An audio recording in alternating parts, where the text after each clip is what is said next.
እሺ እንግዲህ እግዚአብሔር አምላካችን የተመሰገነ ይሁን። የምናጠናውን የቲያጥሮንን ቤተክርስቲያን አስመልክቶ ዛሬ ጌታ ኢየሱስ ክርስቶስ ራሱን ለቲያጥሮን ቤተክርስቲያን ያስተዋወቀበትን የእግዚአብሔር ልጅ እንዲህ ይላል የሚለውን እናያለን። እግዚአብሔርም ያስተምረናል። በተረፈን ቪዲዮ የምትመለከቱ ሁሉ ያሬድ አሰፋ ይመር የሚለውን ዩቲዩብ ሄዳችሁ ሰብስክራይብ በማድረግ ለሌሎችም እንዲደርስ ሼር በማድረግ ትምህርቱ ከጠቀማችሁ ወይ ማስተያየት ካላችሁ ደግሞ ኮሜንት በመጻፍ እንድታግዙኝ በጌታ ፍቅር አሳስባችኋለሁኝ። በተለይ አስተማሪዎች፣ የባይብል ስተዲ መሪዎች፣ እንደዚሁ መጽሐፍ ቅዱሳችሁን ማጥናት የምትወዱ ሁሉ እነዚህን ትምህርቶች ከሌጀንድ ከታሪክ ከመጽሐፍ ቅዱስ በዋናነት ከቤተክርስቲያን ታሪክ በተወሰዱ ሐሳቦች በጣም የታጀቡ ስለሆኑ እጅግ ይጠቅማችኋልና ብታዳምጡት ዲቴል ስለሆነ የሚሄደው ማለት ነው። የሚያደክማችሁ ከሆነ ደግሞ በቃ የቲያጥሮን ቤተክርስቲያን ባንድ ቀን የሰርዴስን ባንድ ቀን ማድረግም ይቻላል። ግን ብዙ ነገር አይቀርም። በተለይ ለአስተማሪዎች ብዙ አይቀርላቸውምና ለዚህ ነው። እግዚአብሔር አምላክ ይባርካችሁ። ቃሉን አንብበን ጸልየን ወደ ትምህርቱ እንሄዳለን። እንደዚህ ይላል። እንደ እሳት ነበልባል የሆኑ አይኖችና በእሳት ቀልጦ የነጠረ ናስ የሚመስሉ እግሮች ያሉት የእግዚአብሔር ልጅ እንዲህ ይላል። ጌታ ሆይ እናመሰግንሃለን። ባለፉት ጊዜያት የአይኖችህ ነበልባልነት ትርጉሙን አስተምረህናል። እግርህም በእሳት የነጠረ ናስ እንደሚመስል የሚለው ትርጉሙን አስተምረህናል። ዛሬ ደግሞ ራስህን የእግዚአብሔር ልጅ ብለህ ለቲያጥሮን ያስተዋወቅክበትን ምክንያት ትርጉሙን እንደምታስተምረን እናምናለን። የቃል ፍቺ ያበራል ሕፃናትንም አስተዋዮች ያደርጋል ተብሎ እንደተጻፈ እባክህን አስተዋዮች አድርገን። የቃል ፍቺ ይብራልን ጌታ ሆይ ተናገረን። ክርስቶስን ለመምሰል በመናደርገው መንፈሳዊ ሂደት ውስጥ የሚጠቅመን ይሆን ዘንድ እንጸልያለን።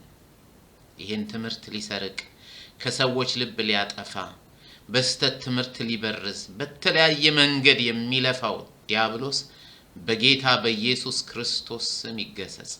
በጌታ በኢየሱስ ክርስቶስ ስም ይሄን በሚሰሙ ሰዎችና እኔ በማስተምረው ሰው ዙሪያ እንዳይደርስ የተከለከለ ይሁን። እግዚአብሔር ይገስጸው።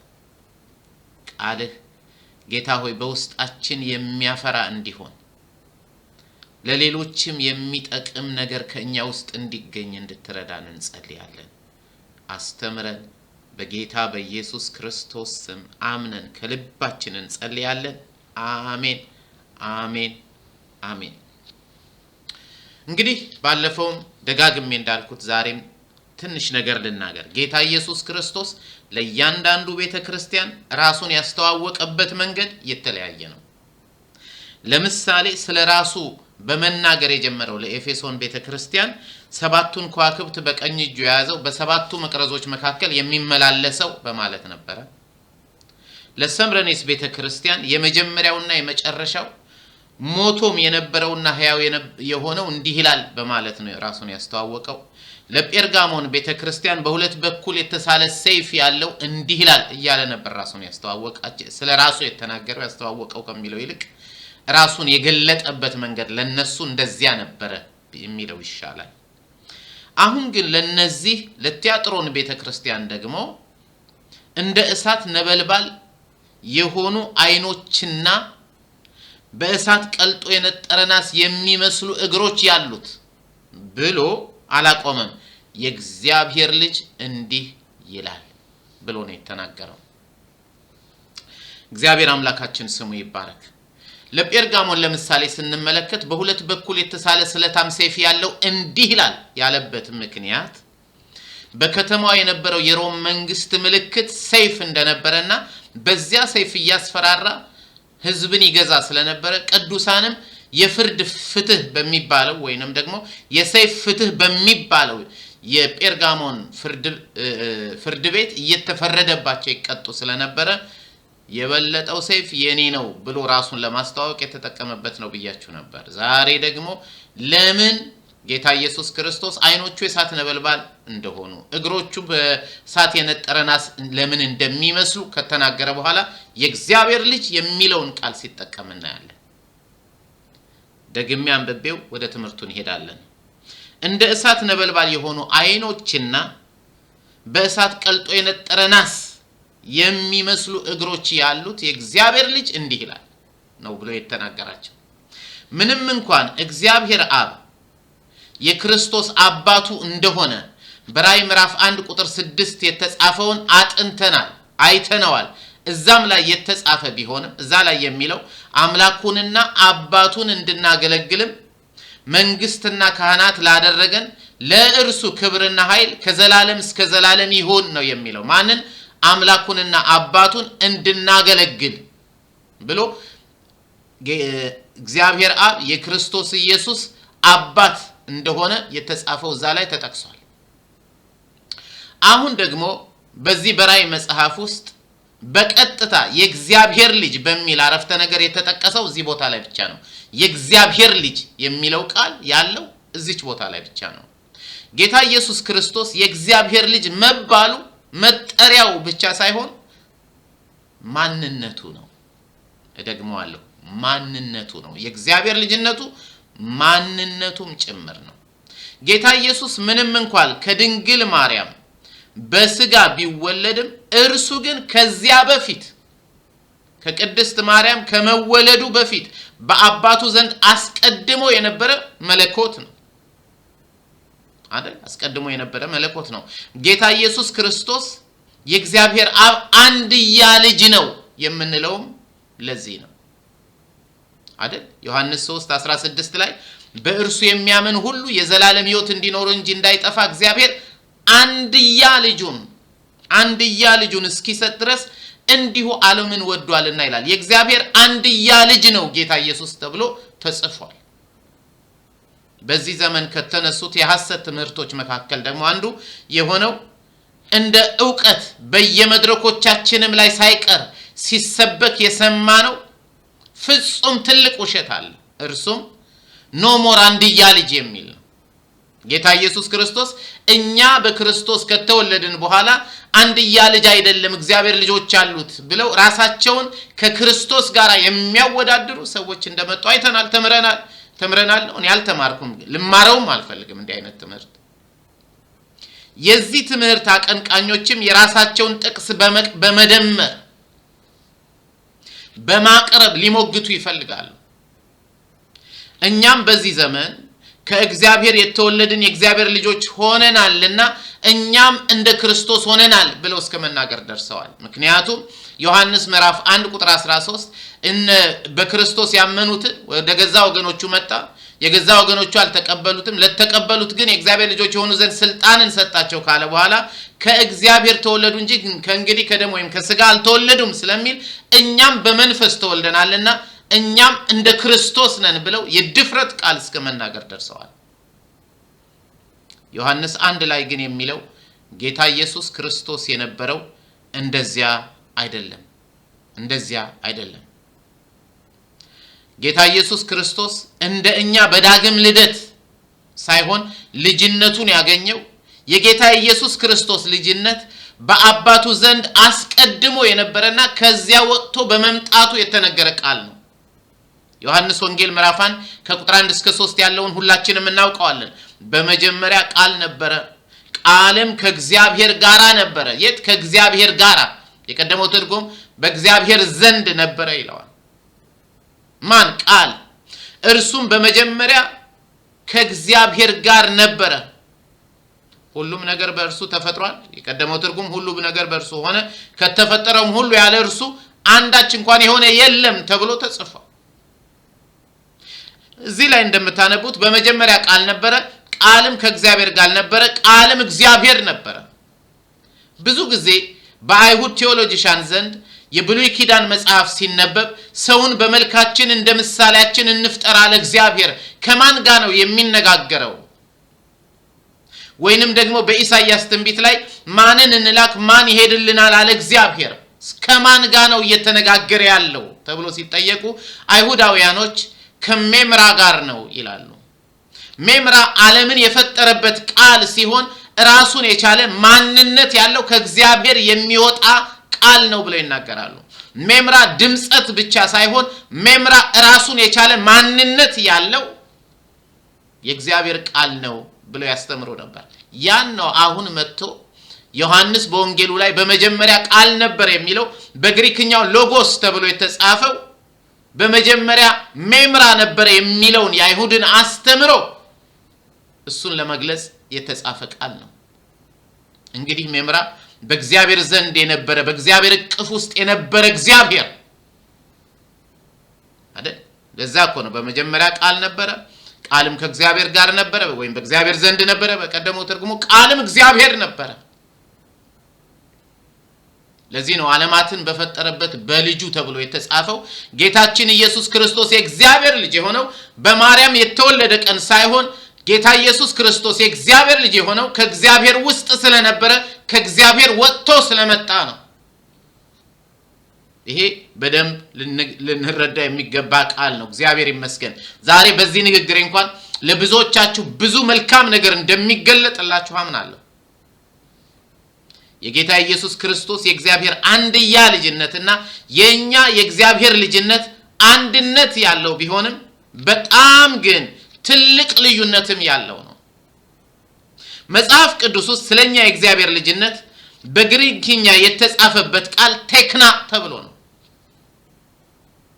እኔም አንተም አንቺም እኛም ሁላችንም በክርስቶስ ኢየሱስ አምነን የእግዚአብሔር ልጆች የሆነው ሁላችንም ቴክና ተብለን ሲሆን የምንጠራው ስለ ጌታ ኢየሱስ ክርስቶስ የእግዚአብሔር ልጅነት ሲናገር ግን ሂዮስ ነው የሚለው ግሪክኛው። አይደግመውም እንኳን ስለኛ የሚናገርበትና ስለ ክርስቶስ የሚናገርበት ቃል የተለያየ ነው። የክርስቶስን በሚመስል ቃል ግን አንድ ቦታ ላይ ሐዋርያው ቅዱስ ጳውሎስ ተናግሯል። ሁለቱም አባባል ትልቅ ልዩነት አለው። እርግጥ ነው ሐዋርያው ቅዱስ ጳውሎስ ለሮሜ ቅዱሳን በላከው መልእክቱ ውስጥ ስለ አማኞች የእግዚአብሔር ልጅነት ሲጽፍ ስለ ጌታ ኢየሱስ ክርስቶስ ከተባለው ቃል ጋር በሚመሳሰል ግን ልዩነት ባለው ቃል ሂዮቴዚያ ይላል። ስለ ጌታ የተናገረው ሂዮስ ነው። እኛን ግን ሂዮቴዚያ የሚል ቃል ተጠቅሟል ሐዋርያው ቅዱስ ጳውሎስ። ሮሜ ምዕራፍ 8 ከ12 እስከ 17 ያለውን አንብቡት። ሮሜ ምዕራፍ 8 ከ12 እስከ 17 እዛ ላይ ብቻ የክርስቶስን በሚመስል ቃል ሂዮቴዚያ ሲለን ሂዮስ ግን ተብለን አናውቅ። ትርጉሙ ምን ማለት እንደሆነ ታውቃላችሁ? ሂዮቴዚያ የማደጎ ልጅ አዳፕትድ ማለት ነው። አዳፕትድ ማለት ነው። ነበሩ ቅዱሳን ሐዋርያ ጳውሎስ ኮምፒውተሬ እንዳለ ጠፋ። ሂዮቴዚያ የሚለውን ቃል ተጠቅሞ እናንተም የእግዚአብሔር ልጆች ናችሁ ብሏቸዋል። እናንተም ይቅርታ አንድ ጊዜ ድምጼ ይሰማችኋል አይደል? ፓልቶኩም ጠፍቷል። ይሁን ሂዮቴዚያ ብሏቸዋል። በቀደመው ዘመን በሮም መንግስት ስርዓት ውስጥ በጉድፈቻ ማሳደግ ህጋዊ ነበረ። በጉድፈቻ የመጣው ወይም የመጣችው ልጅ ወይም ሰው በልጅነት በተቀበላቸው ቤተሰቦች ውስጥ መኖር ከጀመሩበት ቀን ጀምሮ በውልደት ልጅነት ካገኙት በውልደት ልጆች ከሆኑት ጋራ እኩል በዚያው ቤት ውስጥ ሲኖሩ እኩል መብትና እኩል የውርስ መብት ይኖራቸው ነበር። ህጋዊ ነበር። በሮም ስርዓት ውስጥ በሮም መንግስት ስርዓት ውስጥ በጉድፈቻ ወደ አንድ ቤተሰብ የመጣ ሰው በቤት ውስጥ ከተወለደው ጋራ እኩል መብትና እኩል የውርስ መብት እንዲኖረው ይደረግ ነበር። የመልእክቱ ተደራሲዎች የሆኑት እነዚህ ሐዋርያው ቅዱስ ጳውሎስ የጻፈላቸው የሮም ክርስቲያኖች ደግሞ የሚኖሩት በዚያው በሮም ከተማ ስለነበረ በሮሜ ምዕራፍ 8 ከቁጥር 12 እስከ 17 የተጻፈው እነርሱንም የሚመለከታቸው ስለሆነ ሂዮቴዚያ በማለት የጻፈላቸውን ሲያነቡ የሚገባቸው አዳፕትድ ሆናችኋል፣ በጉድፈቻ ወይም ደግሞ በማደጎ ልጅነት ወደ እግዚአብሔር ገብታችኋል የሚል መልእክት እንዳለው ይገባቸዋል እንጂ አንድያ ልጅ የሚለው ሂዮስ የሚለው ቃል ፈጽሞ ወደ ልባቸው አይገባም። ማለትም ራሳቸውን ከጌታ ኢየሱስ ክርስቶስ ጋር በማወዳደር እኛና እርሱ እኩል ነን አይሉ። እኛ የእግዚአብሔር ቤተሰቦች ወይም የእግዚአብሔር ልጆች የተደረግነው በወረቀት ላይ በተጻፈ የማደጎ ሕግ ሳይሆን ስሙ እንደ ሮማውያን ዘመን እንደነበረው ሕግ የማደጎ ሕግ ሳይሆን ከዚያ በበለጠውና ውስጣችን በገባው የጌታ የኢየሱስ ክርስቶስ የትንሣኤ ሕይወት አማካኝነት በመሆኑ ምክንያት የትንሣኤ ሕይወት ነው አልገባብን። አንደኛ ጴጥሮስ ምዕራፍ 1 ላይ በጣም ደስ የሚለኝ ቃል አለ። በጣም ወደዋለሁ። እንዲያውም ሄጄ ላንብብላችሁ። ጌታ ኢየሱስ ክርስቶስ በትንሣኤ ከመነሳቱ የተነሳ የትንሣኤ ሕይወት ስለገባብን የእግዚአብሔር ልጆች ተደረግን። ሐዋርያው ዮሐንስ አንደኛ ጴጥሮስ ምዕራፍ 1 ከቁጥር 3 ጀምሮ ላንብበው። የጌታ ኢየሱስ ክርስቶስ አምላክና አባት ይባረክ። እርሱ ከታላቅ ምሕረቱ የተነሳ በጌታ ኢየሱስ ክርስቶስ ከሞት መነሳት ምክንያት ለሕይወት ተስፋ በሚሆን አዲስ ልደት እንዲሁም በሰማይ ለማይጠፋ ለማይበላሽ ለማይለወጥ ርስት እንደገና ወለደን። አንተ የተወለድከው ጌታ ኢየሱስ ክርስቶስ በትንሣኤ በመነሳቱና የጌታ ሕይወት ስለገባበት ነው። የትንሣኤው ሕይወት ስለገባበት ነው። ሕያው ነህ። አሁን የጌታ ሕይወት አለ። የጌታ ሕይወት አለ ማለት ግን ያንተ የልጅነት ስልጣንና የክርስቶስ የልጅነት ስልጣን እኩል ነው ማለት ግን አይደለም። ራሳቸውን ከጌታ ኢየሱስ ጋር አያወዳድሩም የሮም ቅዱሳን ይሄን በሚያነቡበት ጊዜ። እኛም የእግዚአብሔር ቤተሰቦች ወይም የእግዚአብሔር ልጆች የተደረግነው በወረቀት ላይ በተጻፈ ሕግ አይደለም። ጌታ ኢየሱስ ክርስቶስ ሞቶ ከተነሳበት ጊዜ ጀምሮ የእግዚአብሔር ልጅነት በሚሰጥበት ስልጣን በትንሣኤው ሕይወት አማካኝነት ነው። ስለዚህ እኛም አባ አባት ብለን የመጥራት እና የውርስ መብት ቢኖረንም ከክርስቶስ ጋር እንደምንወርስ እዛው ሮሜ ምዕራፍ 8 ሄዳችሁ ልታነቡት ትችላላችሁ።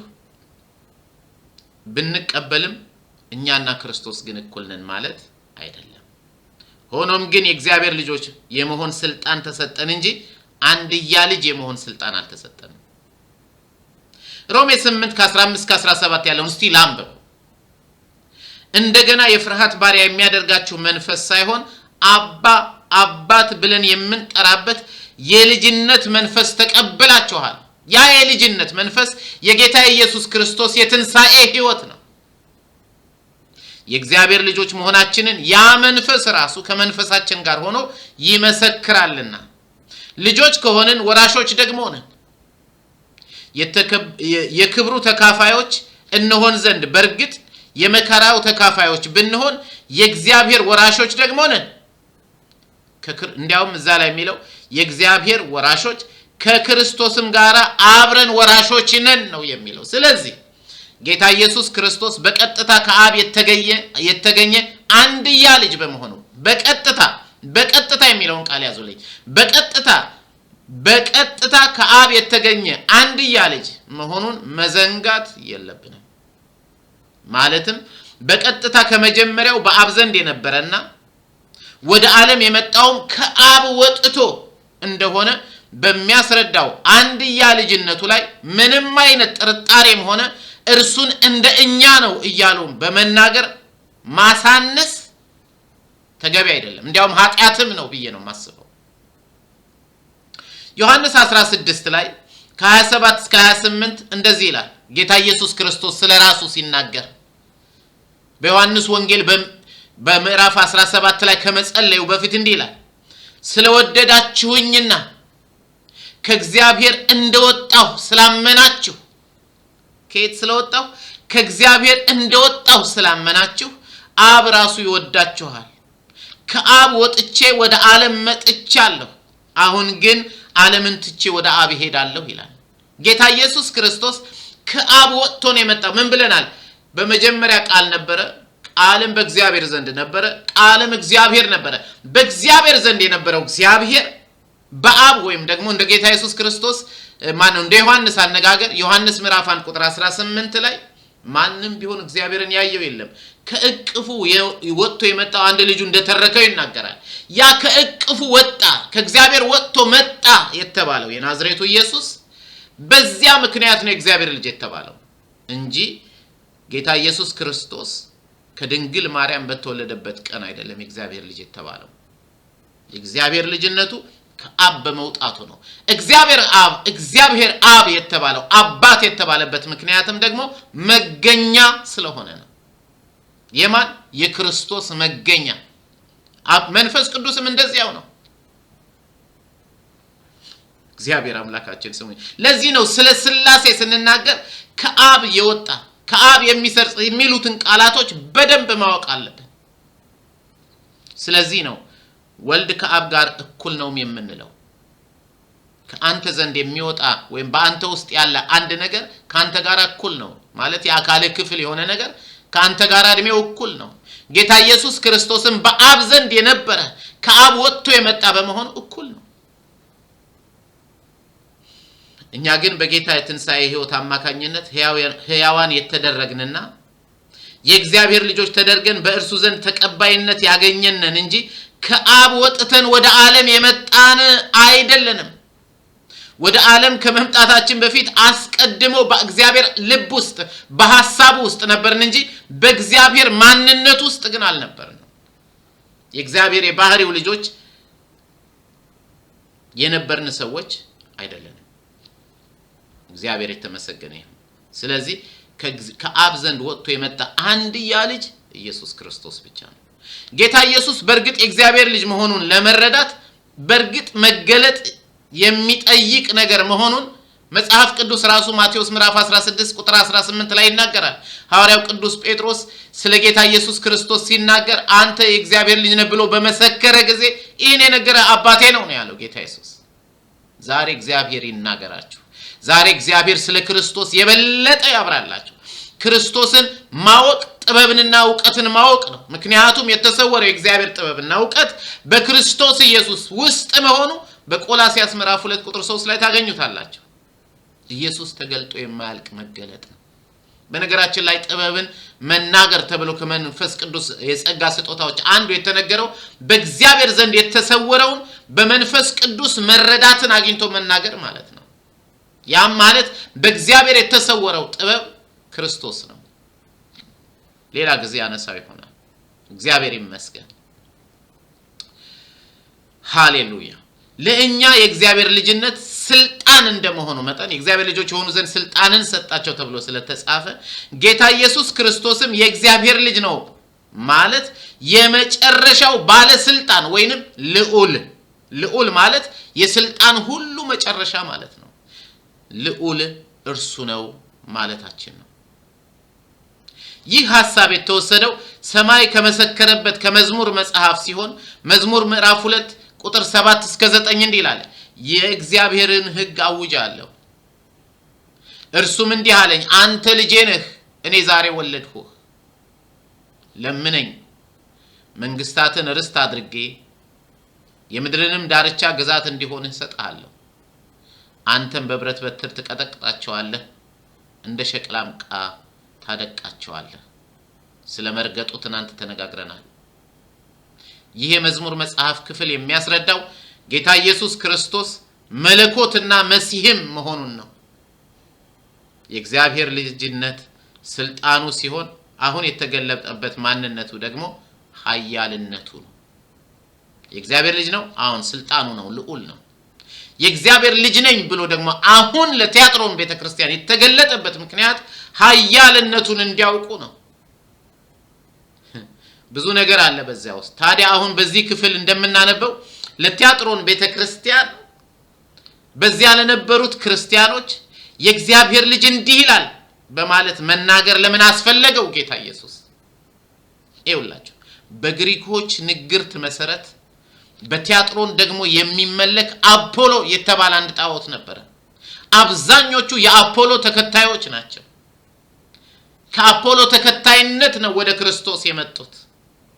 የአማልክት አባት የሆነው የዲያ ልጅ ነው በመባል የሚታወቀው ምክንያቱም በግሪኮች ንግርት የአማልክት አባት የሚባለው በእንግሊዝኛ ዙስ ይሉታል፣ በጀርመንኛ እና በግሪክኛ ሶይስ ይሉታል፣ በኢትዮጵያ ዲያ ይባላል።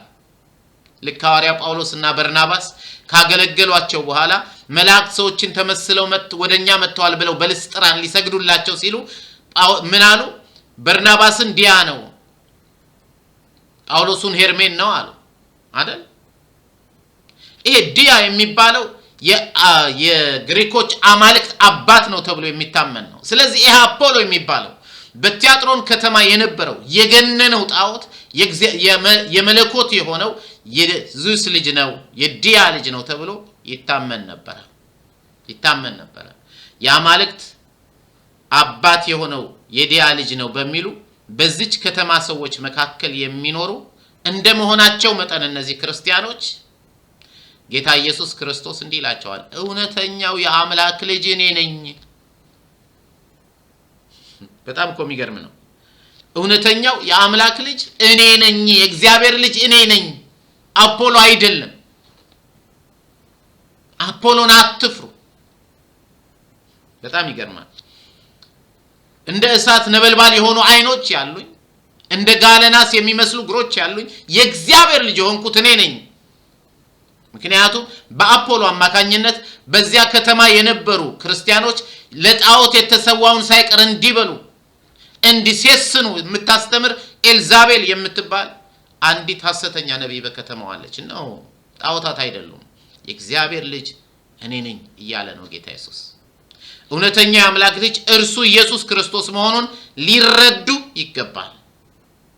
ይህም በሚመለከት ዋችማኒ ካም ሎርድ ጂሰስ በሚለው መጽሐፋቸው ላይ ገጽ 32 ላይ እኔ ባለኝ መጽሐፍ ብዙ ጊዜ ሳይዙ ይለዋወጣል። እኔ ባለኝ መጽሐፍ ገጽ 32 ላይ ይሄን ሲያብራሩ እንዲህ ይላሉ። ይህ አባባል በአሁኑ ዘመን ያለችውን የካቶሊክ ቤተክርስቲያን ማርያምን የጌታን እናት ማርያምን ከሚገባው በላይ ስለሚያጋንኑ የካቶሊክ ቤተክርስቲያን ስህተቷን ለማሰብ እንድትችል የተጻፈ ነው ይላሉ። በዚያ ዘመን ለነበሩት ግን ለቲያጥሮን ሰዎች የሚሰጣቸው ትርጉም ምንድነው ቢባል ስለ ቅድስት የጌታ እናት ማርያም ሳይሆን እኔ እንደሚመስለኝ በከተማው ስለነበረው ስለ አፖሎ ጣዖት ነው ብዬ ነው ማስበው።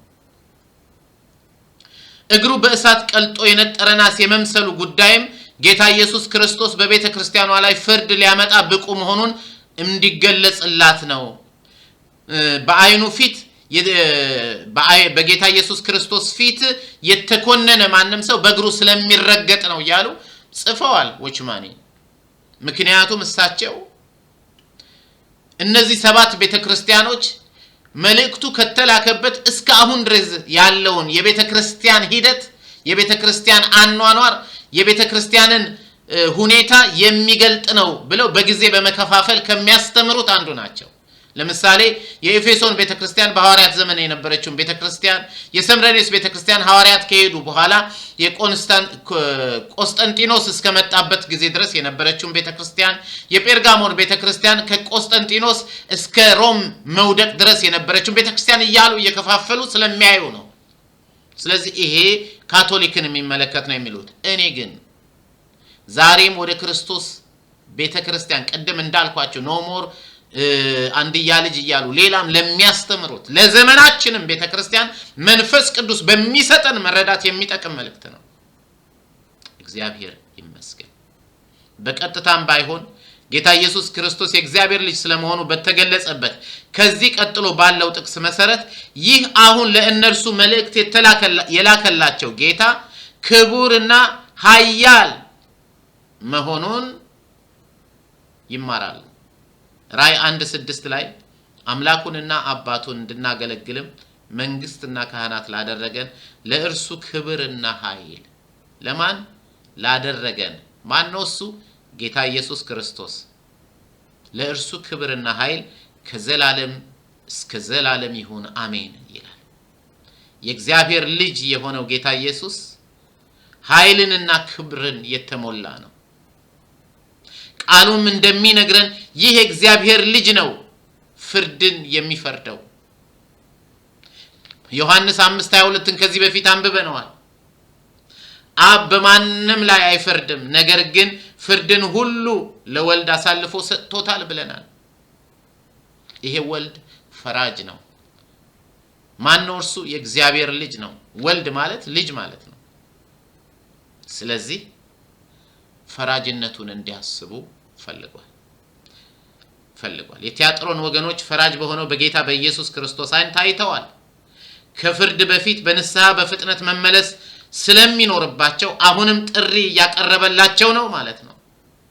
በጴርጋሞን ቤተክርስቲያን የበለዓምን ትምህርት የሚከተሉ ሰዎች የነበሩ ሲሆን እነርሱም ከዚህ ውድቀት እንዲመለሱ የንስሐ ጥሪ አቅርቦላቸው የነበረው ጌታ አሁን ደግሞ በዚህች በቲያጥሮን ቤተክርስቲያን ወይም በቲያጥሮን ከተማ በመትገኘው ቤተክርስቲያን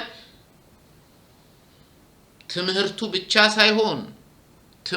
ብቻ ሳይሆን ራሷ ኤልዛቤል የተባለች ነብይ ነኝ ያለች ጌታ ያልጠራት ሴት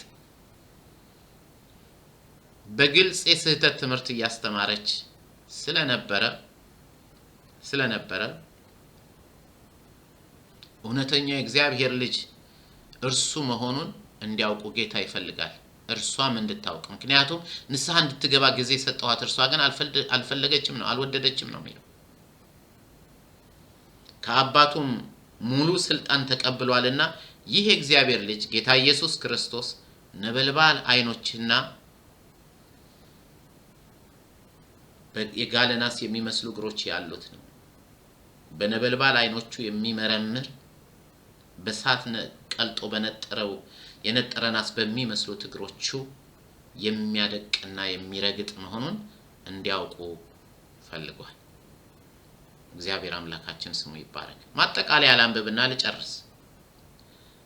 ማጠቃለያ ብዬ ጻፍኩትን ላንብብላችሁ።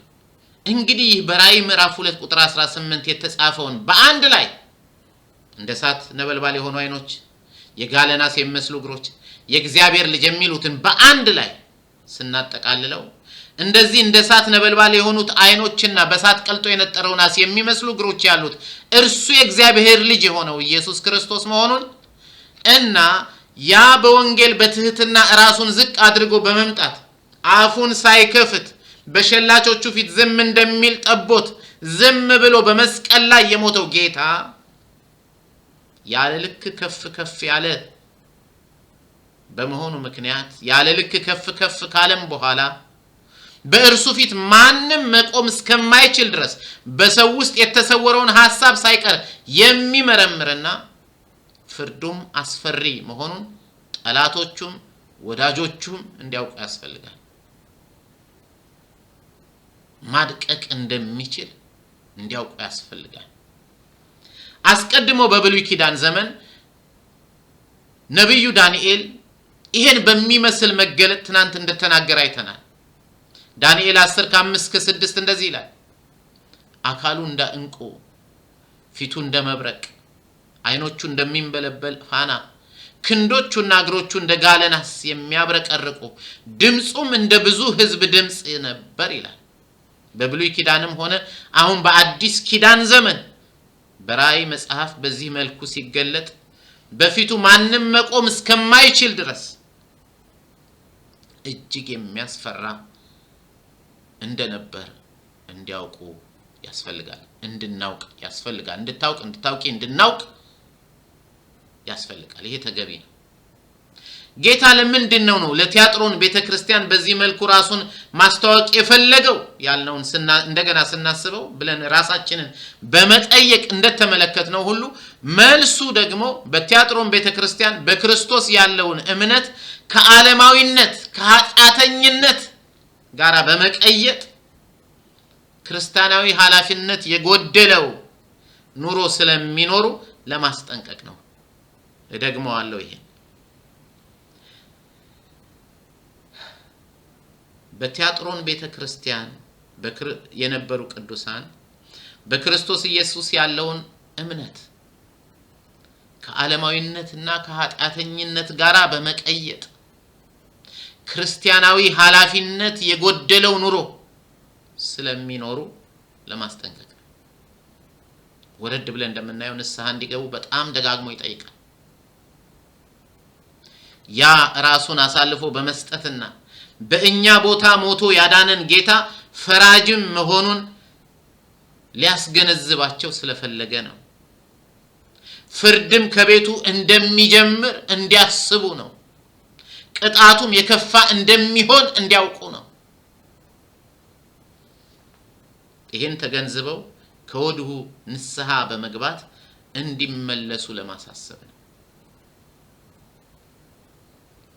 ከዚህ ካለፉ ግን የጌታን ፍርድ ማንንም መለወጥ አይችልም። እኛም በሌላ ቦታ እንደሚደረገው ፍታት ምናምን ልናወጣ አንችልም። ፍታት ከጌታ ያስጥለንም። እግዚአብሔር አምላክ በማስተዋል እንድንኖር ይርዳን። ኑሯችን ክርስቲያናዊ ኃላፊነት የተሞላበት በጽድቅና በቅድስና የሆነ ኑሮ መሆን አለበት።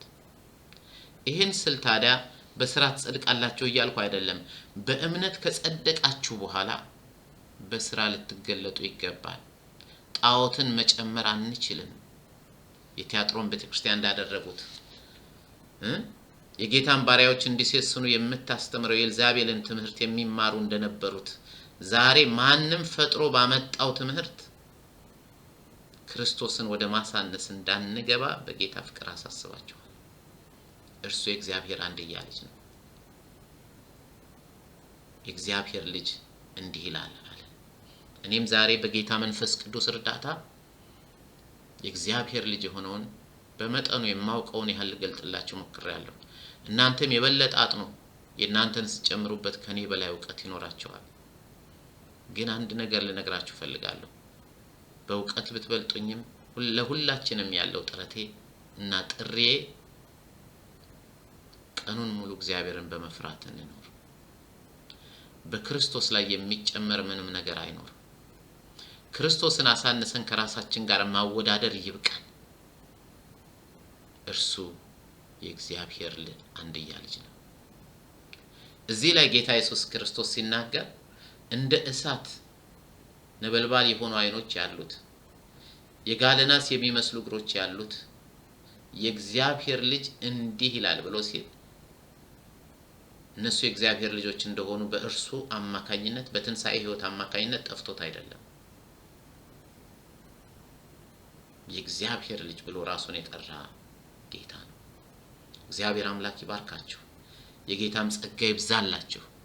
ጌታ ቢፈቅድ እኛም ብንኖር በሚቀጥለው ሳምንት ስራህን፣ ፍቅርህን፣ እምነትህን፣ አገልግሎትህን፣ ትዕግስትህን አውቃለሁ ደግሞም ከመጀመሪያው ስራህ ይልቅ የአሁኑ እንደሚበልጥ አውቃለሁ የሚለው እናያለን። ይሄን በኤፌሶን ቤተክርስቲያን ላይ አይተነዋል። ግን እዚህም ላይ ስለተባለ ደግመን እናየዋለን። እግዚአብሔር አምላክ ይባርካችሁ። ጌታ ሆይ እናመሰግናለን። የሚገባህን ክብር ማምጣት እንድንችል በእምነት መመላለስ እንድንችል አንተን ማክበር፣ ማምለክ፣ ማገነን እንድንችል ጸጋህን አብዛለን። ክብር ሁሉ ለአንተ ይሁን። ይህ ለቲያጥሮን ቤተክርስቲያን የተናገርከው ቃል በመንፈስ ቅዱስ አማካኝነት ወደ ልባችን፣ ወደ ውስጣችን፣ በሁላችንም ውስጥ እንዲገባ እንጸልያለን። ስላስተማርከን ተመስገን። በጌታ በኢየሱስ ክርስቶስ ስም አሜን። እግዚአብሔር አምላክ ይባርካችሁ። ያሬድ አሰፋ ይመር የሚለውን የዩቲዩብ ሄዳችሁ ሰብስክራይብ በማድረግ አስተያየት ካላችሁ ኮሜንት በማድረግ ሌሎችም እንዲደርሳቸው ሼር በማድረግ አገልግሎቴን እንድትደግፉ በጌታ ፍቅር አሳስባችኋለሁ። መልካም ምሽት። ተባረኩ። አሜን። ሃሌሉያ።